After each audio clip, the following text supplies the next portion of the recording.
नमस्कार, आप देख रहे हैं इन खबर। मैं हूं आदर्श आपके साथ। इस वक्त मैं एक किताब पढ़ रहा हूं जो इतनी दिलचस्प है जैसे कि एक सस्पेंस थ्रिलर की पूरी फिल्म, जिसमें परत दर परत है। आप जितने पन्ने पलटते जाते हैं, आप किताब के अंदर, उस कहानी के अंदर और घुसते जाते हैं।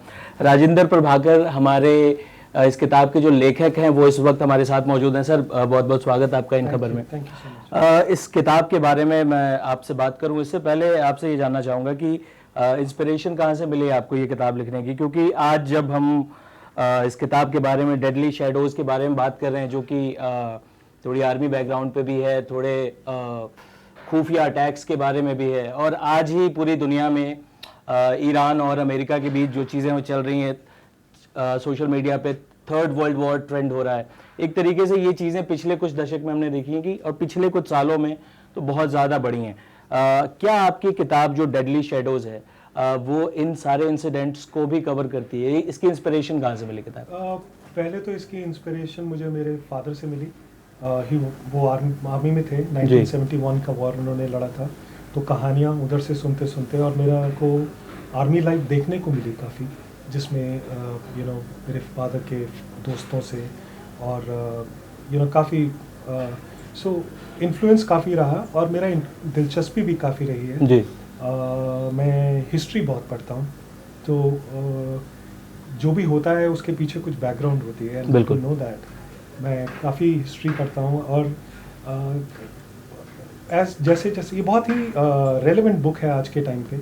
इंडिया की बहुत ही आज की स्टोरी है इन अ थ्रिलर फॉर्मेट। बहुत ही जो इश्यूज हैं और उनके साथ लिखी गई है इन एक थ्रिलर फॉर्मेट में, और आप पढ़ेंगे तो बहुत ही दिलचस्प लगेगी आपको। मुझको काफ़ी दिलचस्प लग रही है, हालांकि मैं अभी कंप्लीट नहीं कर पाया हूँ। लेकिन जो जनरेशन, आज की जनरेशन है, जिसे मिलेनियल भी कहते हैं, बहुत जल्दी में रहती है वो, उनके लिए इस किताब में क्या है? वो इस पूरे प्रोसेस को कैसे समझेंगे कि एक खुफिया मिशन कैसे अंजाम दिया जाता है? क्योंकि अभी एक फिल्म आई थी, उरी द सर्जिकल स्ट्राइक। हम देखते हैं कि जनरली थ्रिलर में एक ये होता है कि आप एक विलन चुनते हैं, एक हीरो चुनते हैं, हीरो को आप लार्जर देन लाइफ क्रिएट करते हैं, और उसके बाद वो आखिर में सारे ट्विस्ट एंड टर्न्स के बाद मिशन एकम्प्लिश करता है। इस किताब में ऐसा कुछ मुझको अभी तक देखने को, पढ़ने को नहीं मिला। तो जो अभी की जनरेशन है उनके लिए क्या टेक अवे है इस किताब से? पहले ये किताब मैंने 2014 में लिखनी शुरू करी थी जी, और 2015 में ख़त्म करी थी। उरी शायद लास्ट ईयर आई है। बहुत ही अलग किताब है। क्यों आज की जनरेशन के लिए? क्योंकि मेरे अपने 2 मिलेनियल बच्चे हैं, तो मैं समझ सकता हूँ। एंड क्योंकि आप जब ये किताब पढ़ेंगे, एंटरटेनिंग है जी, फास्ट पेस्ड है, तेज़ी से बढ़ती है आगे, बट जो आपके आसपास हो रहा है और जो आपकी ज़िंदगी, मिलेनियल्स की ज़िंदगी को आगे इफ़ेक्ट करने वाला है, उसको लेकर चलता है, और उसके आगे उस कहानी को बनाना और आगे लेके जाना एक थ्रिलर में, एक ट्विस्ट के साथ, एक मिस्ट्री के साथ, वो डेडली शैडोज़ है। बिल्कुल। और डिफेंस के मामलों को हमारे एक वरिष्ठ सहयोगी हैं, विजय दा, भी हमारे साथ हैं, और इनको ये किताब खासकर बहुत पसंद आई। इनके रिकमेंडेशन पे मैंने ये पढ़नी शुरू की है। विजय दा भी आपसे मिलने को काफ़ी एक्साइटेड थे, और कुछ सवाल विजय दा के भी हैं। राजेंद्र जी, इस शो में आपका स्वागत है। और आप कॉरपोरेट दुनिया से ऑल ऑफ ए सडन एक बुक लिखने के लिए आपको इंस्पिरेशन मिलता है, इसके पीछे काफ़ी सारे वजह होंगे। लेकिन मैं तो इतना बोलूँगा कि आर्मी बैकग्राउंड के साथ इनका बहुत काफ़ी ताल्लुकात है, और वहाँ से इस बुक में काफ़ी बारूद भरा हुआ है। आप देख सकते हैं, इसका कवर पेज है, एक स्पेशल कमांडो वहाँ पे हेलमेट पर पहने हुए हैं, और साथ में एक ऑटोमेटिक मशीन गन लेके खड़े हुए हैं, और उसमें लिखा हुआ है कि डेडली शैडोज। सो द किताब अभी बुक स्टॉल में अवेलेबल है, और इसमें जो बारूद भरा हुआ है आप उसको जांचें और परखें, और देखें कि कॉरपोरेट दुनिया के साथ अपने रिश्ता रखने वाले राजेंद्र प्रभाकर किस अंदाजे से इस बुक को पेश किए हैं। और उसमें layer after layer, multiple layers हैं। आपको एक एक कड़ी खुलते जाएगी, और इसके बाद में आप पहुँचेंगे। तो सबसे जो यूनिक चीज़ है, जो यूएसपी है इस बुक का, वो है ये अटैक्स इंडिया के खिलाफ अगर हो रहे हैं तो क्यों हो रहे हैं जी। और इसमें इनका जो मेन प्रोटैगनिस्ट है, जो कैरेक्टर है, वो भी काफ़ी दमदार कैरेक्टर है। जैसे हमने उरी में सिनेमा में देखा कि वो मस्कुलर हैं, और वो एलिट कमांडो हैं, वो सारे हथियार चलाना जानते हैं, और उनके पास दिमाग भी इतना तेज़ है जो उनका मसल के साथ इक्वल स्पीड में काम करता है। और इनका जो प्रोटैगनिस्ट है यहाँ पे, उनका नाम है आदित्य ओहरी, और इनका ताल्लुकात है इंडियन आर्मी का प्रेस्टिजियस 53 एसएजी ग्रुप के साथ, जिनका नाम सुनते ही धरती कांप उठता है। और पाकिस्तान तो बेशक कांप गया है। और ये प्रभाकर जी हमें बताएंगे कि क्या दिलचस्पी है। पहले आदित्य ओरी का कैरेक्टर जो है वो बहुत ही अलग है, क्योंकि और मिलेनियल्स भी इसके साथ काफ़ी रिलेट करेंगे, क्योंकि उनकी अपनी एक कहानी है, उनकी अपनी तकलीफ़ें हैं, अपनी इश्यूज हैं जो बचपन में हुए और वो अभी भी उनके साथ डील कर रहे हैं, और वही उनकी ड्राइव है।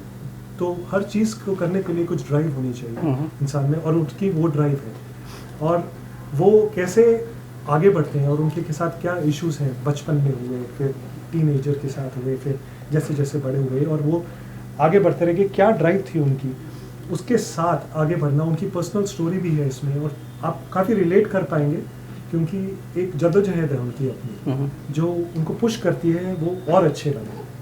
और ये आपने मेरे जंगल मेंशन करा जहाँ पर मैंने लिखी, तो ये मैंने एक बहुत ही प्यारी जगह है जमतारा, वहाँ पर ख़त्म करी थी। बहुत ही सुंदर जगह है। मैंने ब्रेक इसलिए लिया क्योंकि I was dealing with my own life, और मैं चाहता था कि ब्रेक लूँ, और मैं स्टोरी लिख रहा था, और एक बहुत ही सुंदर जगह पे मुझे ऑफ़र था करूँ, तो वहाँ पर जाके मैंने ख़त्म करा। जैसे आदर्श जी ने बताया अभी कि जो करंट सिनारियो है, जैसे कि आज ईरान का रिवोल्यूशनरी गार्ड्स का कॉड फोर्सेस का जो कमांडर को एक ड्रोन अटैक में या मिसाइल अटैक में अमेरिकन फोर्सेस ने मारा है बगदाद का इंटरनेशनल एयरपोर्ट के बाहर, जब वो व्हीकल में जा रहा था उनको मार दिया गया है। तो ऐसे सेंसेशनल चीज़ इस किताब से आपको मिलेगा। और ये जैसे कि आर्मी बैकग्राउंड से बिलोंग करते हैं राजेंद्र प्रभाकर, तो देश प्रेम इनमें कूट कूट के भरा हुआ है, और इनका जो कैरेक्टर है वो भी देश प्रेमी है, और वो लगातार इस इशू को परस्यू करते रहे हैं फ्रॉम स्टार्ट टू एंड, और कि इसका वजह क्या है जी। और द क्वेश्चन इस पूरा नवल में एक ही बात है, क्यों ऐसा हो रहा है जी, क्यों ऐसा हो रहा है। क्योंकि एक थ्रिलर में आपको मालूम है कैरेक्टर्स तो होंगे, सबसे ज़रूरी जो सबसे इंटरेस्टिंग चीज़ होती है वो है क्यों। बिल्कुल। और वो पता करने के लिए जब आप ये पढ़ेंगे, मुझे लगता है कि मिलेनियल्स और सारी उम्र के लोगों को बहुत इंटरेस्टिंग लगेगी, क्योंकि रेलेवेंट है, बहुत ही कंटेक्चुअल है। प्रभाकर जी, आपका किताब के कुछ हिस्सों में रियल लाइफ इंस्पिरेशन से प्रभावित है, कुछ हिस्सा, और हमारे दर्शकों को मैं ये बताना चाहूँगा कि डेडली शैडोज जो बहुत सुंदर यूनिक डिज़ाइन फॉर्मेट में अवेलेबल है, ये पेपर बैग फॉर्मेट में अभी अवेलेबल है, 339 रुपये में स्टॉल्स पे अवेलेबल है। और प्रभाकर जी ने ब्लूम्सबरी के साथ अपना, ये आपका पहला किताब है? जी, मेरा पहला हाँ, अपना पहला, इनका डेब्यू बुक है। तो हम अपने दर्शकों को रिक्वेस्ट करेंगे कि आप बिल्कुल पढ़ें इस किताब को और इनसे मजा लें। और आप इस किताब के बारे में लिखते हैं, ऐसा कुछ हादसा के बताइए, ऐसा कुछ चीज़ों को बताइए जो आपके लाइफ में यूनिक एक्सपीरियंस होगा और जिसको आपने इस किताब में स्थानित किया है। मेरा अपना यूनिक एक्सपीरियंस? हाँ जी। वेल, यूनिक एक्सपीरियंसेस बहुत सारे हैं, बट आप एक्सपीरियंस करते हैं जो होता है आपके, या ऐसा कुछ चीज़ों जो आप बताना नहीं चाहते हैं, दैट इज़ द सीक्रेट। तो रीडर जब किताब खरीदेंगे तो पढ़ेंगे तभी उनको पता चलेगा। दो चीज़ें हैं, एक तो इवेंट्स जो होते हैं 26/11 जब हुआ, अभी I was very affected by that. मैंने ताज में काम करा था, ताज ग्रुप में, सो मेरे लिए बहुत पर्सनल था। So that is one, and all the events, because when they happen, जो भी होता है वो हम सबको इफेक्ट करता है, हमारे पर उसका असर पड़ता है, और वो और जो भी मैंने इसके अंदर इंसिडेंट्स है वो स्टोरी को आगे लेके जाते हैं, वो आगे बढ़ाते हैं। सेंट्रल नहीं है बट आगे बढ़ाते हैं, क्योंकि वो कैरेक्टर्स उन इवेंट्स को जीते हैं, एक्सपीरियंस करते हैं, तो वो कैरेक्टर्स के थ्रू वो आगे बढ़ता है। सेकेंडली, आपने इवेंट बताया, मेरे को I think there are few people जिन्होंने मेरे को बहुत इंस्पायर करा है ये स्टोरी लिखने के लिए। मैंने आपको बताया मेरे बेटों ने, बट मैंने इसके पीछे एक्नॉलेज करा है एक वंडरफुल लेडी गरिमा, जिन्होंने स्टोरी को लेके आगे बढ़ी और पब्लिश कराने के लिए गई, और दिव्या ओरी जो मेरी फ्रेंड है, जिन्होंने मेरे को इंस्पायर करा ये लिखने के लिए। So I am very grateful to that. तो जब ये सारा दुनिया NBC वारफेयर यानी कि nuclear, biological and chemical warfare से त्रस्त है, राजेंद्र प्रभाकर जी ने एक नया हथियार के बारे में इस बुक में जिक्र किया है। वो क्या हथियार है, कैसा हथियार है, इस बारे में हम अभी आपको कुछ भी नहीं बताएंगे। और ये सब जानने के लिए आप ये पढ़िए डेडली शैडोज। और एक आखिरी सवाल मेरा आपसे ये रहेगा सर कि आजकल किताबें बच्चे जो है वो कम पढ़ते हैं, और इस जिस तरह के जिस प्लॉट की आपकी ये पूरी बुक है, एक पूरे एक सस्पेंस थ्रिलर मूवी का प्लॉट है, ऐसा लगता है कि उस पर एक मतलब फ्यूचर में मूवी भी बन सकती है। क्या इस किताब को पढ़ने का एक्सपीरियंस एक रीडर का एक थ्रिलर मूवी देखने जैसा एक्सपीरियंस होगा या उससे कुछ अलग होगा? पहले तो थैंक यू सो मच कि आपको लगता है ये मूवी बन जाएगी। बिल्कुल। And I hope so, but yes, मैंने ये स्टोरी जो है बहुत ही फास्ट पेस्ड है, it moves forward in and जो लोग पढ़ेंगे उनको पकड़ के रखेगी story, and that is the वो मेरा इंटेंट था कि मैं ऐसे ही लिखूं कि लोग पढ़ें और पढ़ने की इच्छा करें उनका नेक्स्ट चैप्टर। बिल्कुल। ऑनलाइन प्लेटफॉर्म्स पे आपकी बुक कहाँ अवेलेबल है, अगर आप यूजर्स को बताएं?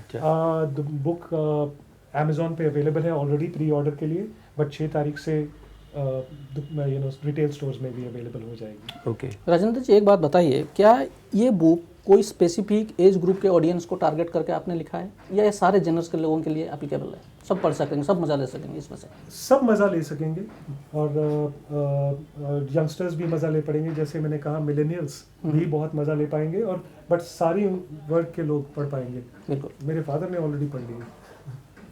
और उनकी क्या प्रतिक्रिया थी, क्योंकि वो तो आर्मी मैन रहे हैं? उनके आज तक उन्होंने मेरे को, जब भी मैंने कुछ अच्छा करा है तो 2 शब्द कहे हैं, नॉट बैड। इस बार 2 शब्द और मिल गए, नॉट बैड एट ऑल। मैं इसे रिलेट कर सकता हूँ सर, क्योंकि fathers are like that only, और 2 शब्द और जुड़ गए हैं, मतलब एक घर से तो एक्नॉलेजमेंट आ गई है। हमें उम्मीद है कि हमारे दर्शक जब ये किताब को पढ़ेंगे तो न सिर्फ उनको वो थ्रिलर, वो सस्पेंस, वो एक रोमांच की दुनिया में तो वो जाएंगे ही, लेकिन बहुत कुछ सीखने को भी मिलेगा, क्योंकि राजेंद्र प्रभाकर जी जैसे पूरे आर्मी बैकग्राउंड में आपका बचपन गुजरा है, तो वो बहुत सारी टेक्निकल चीज़ें भी हैं जो इस किताब का हिस्सा, जो आपके सबकॉन्शियस से निकली हैं। बहुत सारा रिसर्च वर्क भी इसमें इन्वॉल्व रहा होगा, जो कि दिखता है जितना हम पढ़ते हैं। तो बहुत कुछ नई चीज़ें, बहुत कुछ टेक्निकल चीज़ें भी हमारे पाठकों को जानने को मिलेंगी, और एक दिलचस्प अनुभव होने वाला है आपका ये किताब पढ़ना। बहुत बहुत शुक्रिया सर, आप हमारे साथ जुड़े, और all the best for your book. Thank you so much. Thank you. In खबर चैनल को सब्सक्राइब करें और बेल आइकन दबाना ना भूलें।